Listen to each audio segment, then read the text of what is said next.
Hello छात्रों, कल आपने पिछले वीडियो में देखा था नंबर सिस्टम।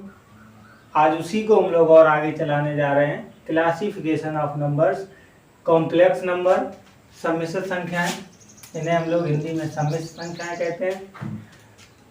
सम्मिश्र संख्याएं a प्लस आई बी के रूप में लिखी होती हैं, जहां पर a होती है हमारी वास्तविक संख्या, जिसे अंग्रेजी में रियल नंबर, और काल्पनिक संख्या इमेजिनरी नंबर।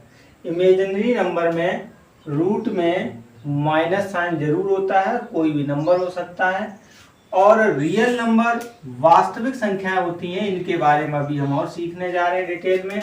यहाँ पर जो -1 है, वो रूट में जो -1 होता है काल्पनिक संख्याओं में, उसको हम लोग आई से डिनोट करते हैं। यहाँ पे आप लोग आई देख रहे हैं, आई मीन्स होता है रूट में -1, इसी को आई कहते हैं, आयोटा। आयोटा से इसे प्रदर्शित करते हैं -1 को। और वास्तविक संख्याओं में, वास्तविक संख्याएं हमारी दो भागों में बटी हुई हैं, परिमेय संख्याएं और अपरिमेय संख्याएं। परिमेय संख्याएं भी दो भागों में बटी हुई हैं, एक इंटीजर्स पूर्णांक और अपूर्णांक। परिमेय संख्याएं वे संख्याएं होती हैं जिन्हें p/q के रूप में लिखा जा सकता है, लेकिन जहां पर q is not equal to 0, q का मान 0 नहीं होगा, जिन्हें भिन्न के रूप में लिखा जा सके, उन्हें हम लोग परिमेय संख्याएं कहते हैं। और अपरिमेय संख्याएं वे संख्याएं होती हैं जिन्हें भिन्न के रूप में नहीं लिखा जा सके, उन्हें हम लोग अपरिमेय संख्याएं कहते हैं। जैसे 3/5, ये हमारी सब परिमेय संख्याएं।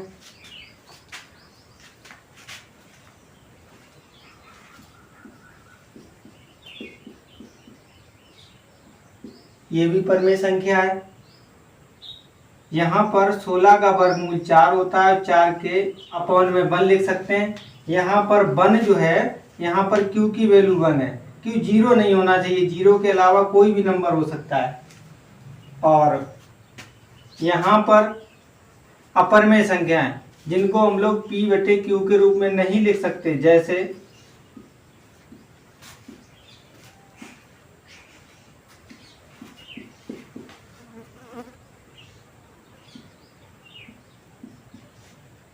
ये वाली संख्या है पाई। पाई का मान होता है 3.1416 और भी बहुत कुछ होता है। पाई का मान बहुत बड़ा होता है, और पाई का मान हम लोग वैसे यूज करते हैं 22/7, लेकिन ये 22/7 नहीं पाई का मान होता है। पाई का मान लगभग 22/7 होता है। पाई की वैल्यू लगभग 22/7 होती है। और पाई का मान 3.1416 और लगभग ये अनंत तक चला जाता है, ये नॉन रिपीटिंग में चला जाता है, और ये अपरिमेय संख्याओं में आता है। पाई का मान लगभग 22/7 होता है। और एक बात बता दें कि जो पाई है, पाई की खोज सबसे पहले भारत के वैज्ञानिक आर्यभट्ट ने की थी, जिसका मान इन्होंने ही निकाला था सबसे पहले। ये तो पाई की बात रही, तो पाई हमारी अपरिमेय में आती है, और 22/7 ये परिमेय में आती है। इसमें बहुत से बच्चे कंफ्यूज रहते हैं कि पाई का मान 22/7 होता तो है, लेकिन हम लोग इसको परिमेय या अपरिमेय में कंफ्यूजन हमेशा करते रहते हैं। तो हम लोगों को अब आज से कंफ्यूजन नहीं करना है, क्योंकि पाई की वैल्यू ये 22/7 हम लोग यूज करते रहे थे आज तक। जब भी हमें वृत्त का क्षेत्रफल निकालना होता था, किसी भी गोले का आयतन निकालना होता था, वहां जो भी फार्मूले होते थे, तो लगभग हम लोग ये वाला मान यूज करते थे, या फिर ये वाला यूज कर लेते थे। इस तरीके से ये मान हम लोग लगभग में यूज करते चले आ रहे थे, लेकिन पाई का एग्जैक्टली मान कुछ ऐसा होता है। उसके बाद पूर्णांक की हम लोग चर्चा कर रहे थे। ये जो परमेय संख्या है, परमेय संख्याओं में पूर्णांक आते हैं। पूर्णांक, पूर्णांक होता है पूरे पूरे अंक।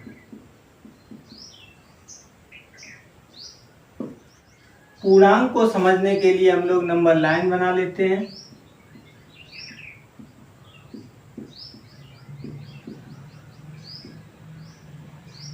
माइनस इनफाइनाइट तक,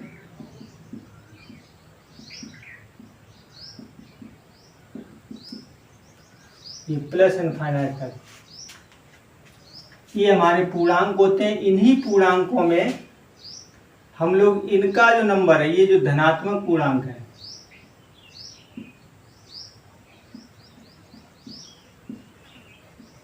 धनात्मक पूर्णांक, और ये वाले ऋणात्मक पूर्णांक,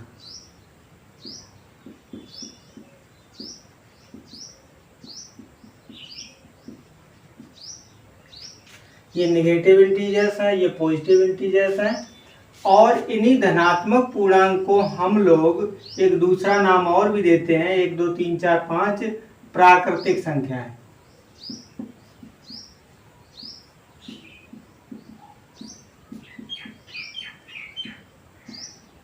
प्राकृतिक संख्याएं भी नहीं कहते हैं 1 2 3 4 5।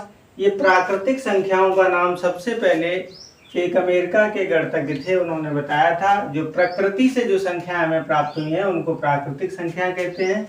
और इधर वाले ये ऋणात्मक पूर्णांक हैं, और ये जीरो केवल और केवल पूर्ण संख्या है, जीरो पूर्ण संख्या है। उसके बाद हम लोग यदि ये जीरो भी शामिल कर लें,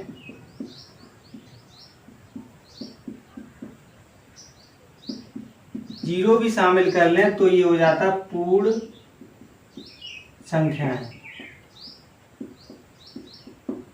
जिन्हें हम लोग होल नंबर्स कहते हैं। होल नंबर्स या पूर्ण संख्याएं, यदि हम प्राकृतिक संख्याओं में जीरो और शामिल कर लें तो ये हो जाती है हमारी पूर्ण संख्याएं। अब यदि हम लोग प्राकृतिक संख्याओं का क्लासिफिकेशन करें तो प्राकृतिक संख्याओं में 2 4 6 8 10 या -2 -4 इस तरीके से ये संख्या ले लें तो इनको हम लोग कहते हैं सम संख्याएं।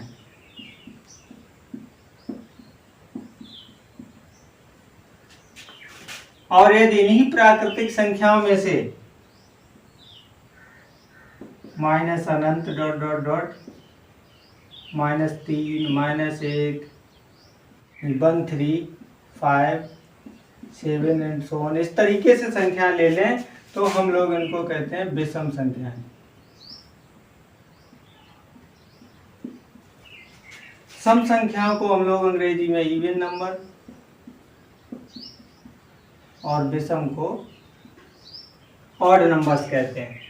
तो हम लोगों ने अभी सीखा कि सम संख्याएं जो 2-2 के अंतराल पे होती हैं, जिनमें ऐसी संख्याएं जिनमें 2 से भाग चला जाए, या जो वे संख्याएं जो 2 से पूरी विभाजित हो जाती हैं उन्हें सम संख्याएं कहते हैं। और वे संख्याएं जो 2 से पूरी विभाजित ना हो उन्हें विषम संख्याएं कहते हैं।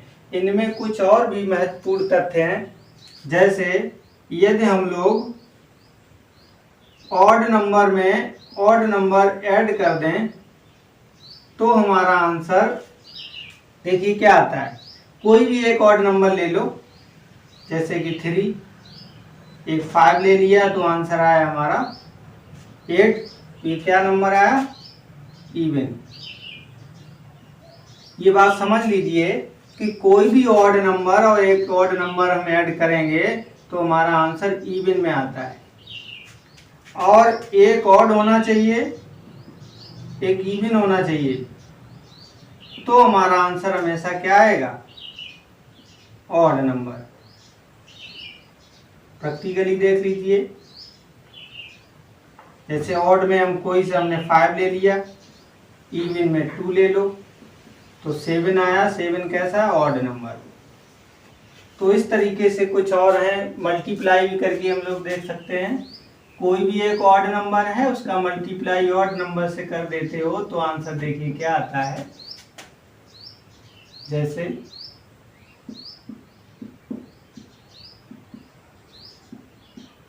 ये भी एक ऑड नंबर मिला,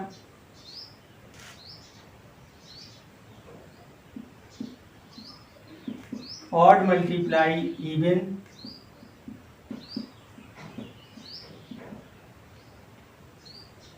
तो हमेशा इवन ही मिलेगा, क्योंकि ऑड में जैसे 13 हो गया और इवन में 4 हो गया तो 52 इवन आ रहा है।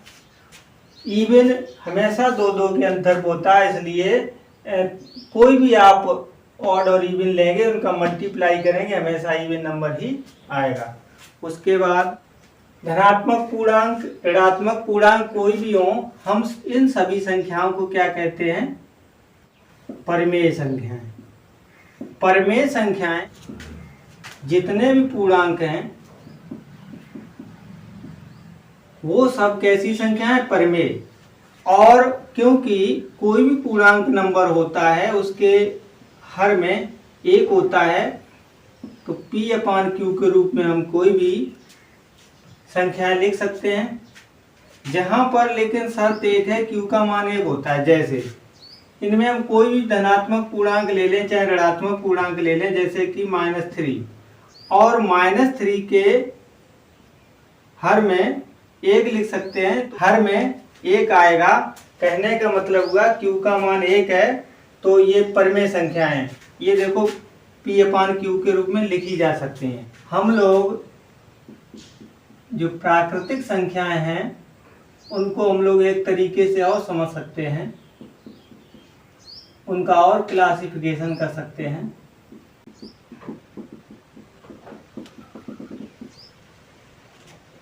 भाज्य और अभाज्य।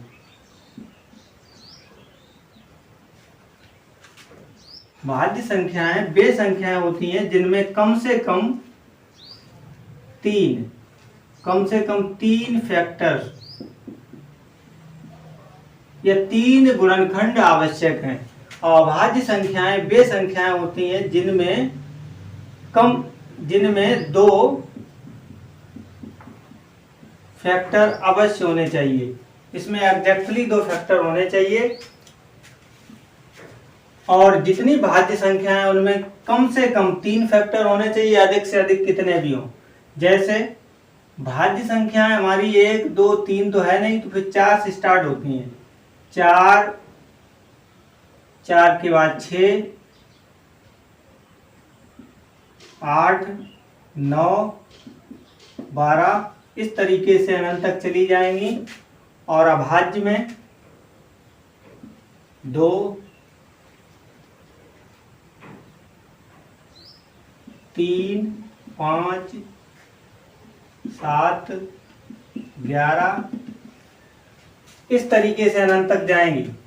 हमने अभी सीखा कि 3 फैक्टर जरूर होने चाहिए, 3 से कम ना हो। जैसे 4 है तो 4 के फैक्टर क्या क्या हो गए?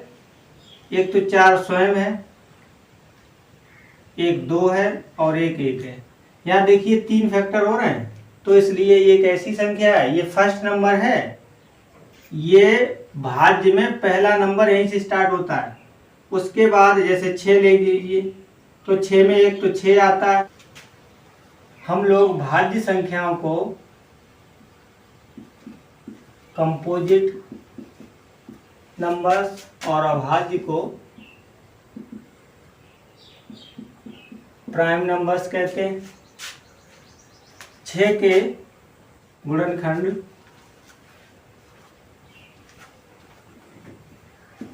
यहाँ पे देखिए 4 हो रहे हैं, कम से कम 3 होने चाहिए, 4 हो गए तो और अच्छी बात है। तो ये कैसी संख्या? भाज्य है। 8 देख लीजिए, 8 है, 4 2 1, ये इसके गुणनखंड है, तो इसलिए ये सब भाज्य हैं। और भाज्य में देख लीजिए 2 के खंड 2 और 1 बनेंगे 3 का, 3 और 1 बनेगा 5 का, 5 और 1 बनेगा। सिर्फ 2 ही गुणनखंड हो रहे हैं, इसके अलावा कोई भी इसके फैक्टर नहीं है। तो इसलिए जिनमें 2 होते हैं वो सब किस में चले जाते हैं, अभाज्य में, और जिसमें 3 अथवा 3 से अधिक हों तो वो सब भाज्य में हो जाते हैं। फिर यहाँ पर बात आती है कि 1 हमारा किस में रखा जाए, भाज्य में या फिर अभाज्य में। 1 की समस्या रहेगी क्योंकि ये देखो रूल में भी नहीं फॉलो हो रहा है, कम से कम 2 फैक्टर होने चाहिए। यहाँ पर 1 में कितने फैक्टर हैं, केवल एक ही फैक्टर है। तो यहाँ पर ना तो ये इसमें आ रहा है ना इसमें आ रहा है, इसलिए ना तो हम 1 को भाज्य में रखेंगे ना अभाज्य में रखेंगे। कहाँ से शुरुआत होती है, 2 से। तो 2 फिर 3 5 7 इस तरीके से चली जाती हैं। इनमें भी कुछ महत्वपूर्ण तथ्य हैं, जैसे 1 से लेकर के 50 तक कितनी अभाज्य संख्याएं, तो इसका आंसर आता है 15। और 10 से लेकर के 100 तक कितनी संख्याएं आती हैं, 10। कुल मिलाकर के 1 से लेकर के 100 तक 25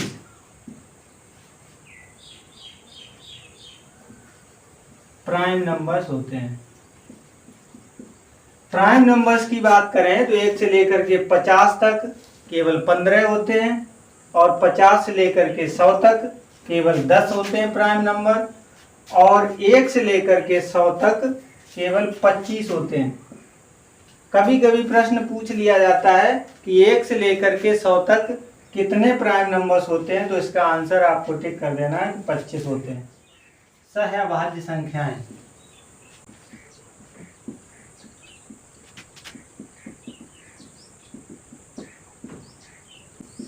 को प्राइम नंबर। तो सहअभाज्य संख्याएं हमारी कौन सी होती हैं, ऐसी संख्याएं HCF 1 होना चाहिए, जैसे 5 7 एक ये पेयर बन गया। इनमें HCF देखो 5 और 7 का 1 आता है, उसके बाद एक ये पेयर हो जाएगा 16 और 25। इनमें भी देख लीजिए कोई भी ऐसा इन दोनों का 16 और 25 का HCF 1 ही आएगा। तो ये दोनों जो पेयर हैं वो कौन से, को प्राइम नंबर्स के हैं। उसके बाद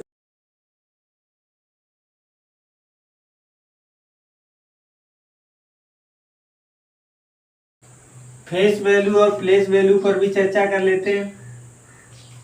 तो फेस वैल्यू किसी भी डिजिट की, किसी भी संख्या में उस संख्या का वो स्वयं अंक होता है। जैसे हम इसमें पूछ लें कि 5 की फेस वैल्यू क्या है, तो 5 की फेस वैल्यू आंसर आएगा 5। 4 की फेस वैल्यू क्या बोलेंगे, 4 की फेस वैल्यू 4 रहेगी। प्लेस वैल्यू में डिफरेंस हो जाता है, 3 4 5 6 ये नंबर है 3456। इसमें 4 की प्लेस वैल्यू कोई पूछ ले तो 4 की प्लेस वैल्यू होगी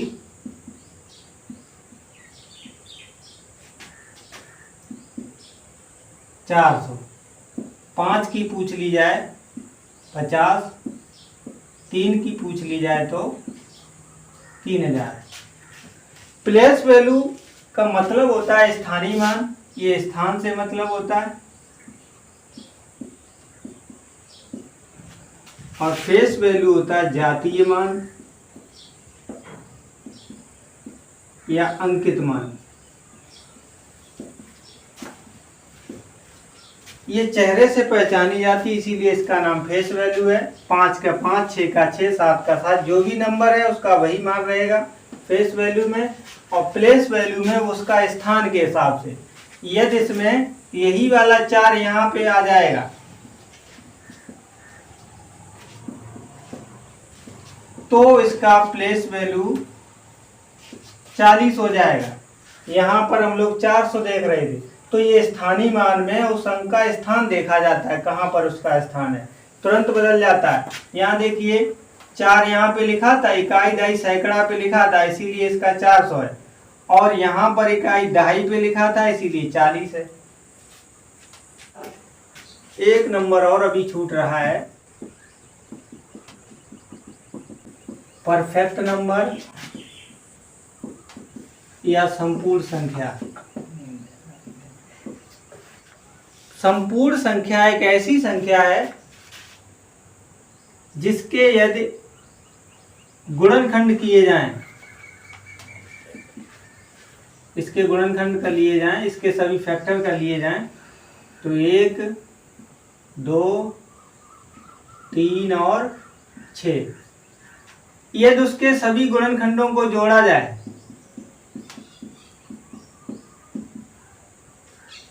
एक 2 3 3 6 12 हो रहे हैं, तो देख लीजिए वो संख्या डबल हो जाती है। यदि हम किसी संख्या के सभी फैक्टर्स को जोड़कर देखें और उनका टोटल उस संख्या से डबल हो जाए, तो वो संख्या संपूर्ण संख्या कहलाती, परफेक्ट नंबर कहलाता है। तो हमारा 1 से लेकर के 100 तक, 1 से लेकर 100 तक केवल 2 ही पूर्ण संख्याएं हैं, संपूर्ण संख्याएं हैं, जैसे 6 और 28, 2 ही संपूर्ण संख्याएं हैं। इसके और आगे जाओगे तो और हैं, लेकिन 1 से लेकर 100 तक ही ज्यादातर पूछी जाती हैं कि 6 और 28। एक बार 28 को भी हम लोग चेक कर लेते हैं। 28 के फैक्टर होंगे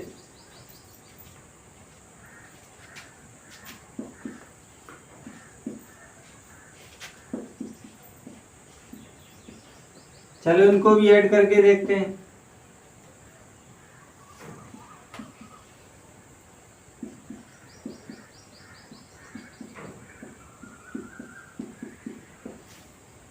एक 2 3 4 7 7 14 14 28 और 2 56, 28 से 2 56 होते हैं। 28 दूनी 56, 56 को हम लोग 2 गुणे 28 लिख सकते हैं। तो हम लोग देख रहे हैं यहाँ पर 28 का जब हमने फैक्टर किए, उनके फैक्टर का जब सम निकाला तो वो 56 हुआ, जो कि डबल है संख्या का। तो यहाँ से रूल इसका यही बना, संपूर्ण संख्या ऐसी संख्या कहलाती है जिसके सभी फैक्टर्स का अगर सम किया जाए तो वो उस संख्या के डबल होने चाहिए। तो आज इस वीडियो में इतना ही। नेक्स्ट इसी के आगे हम लोग अगले वीडियो में देखेंगे। जय हिंद।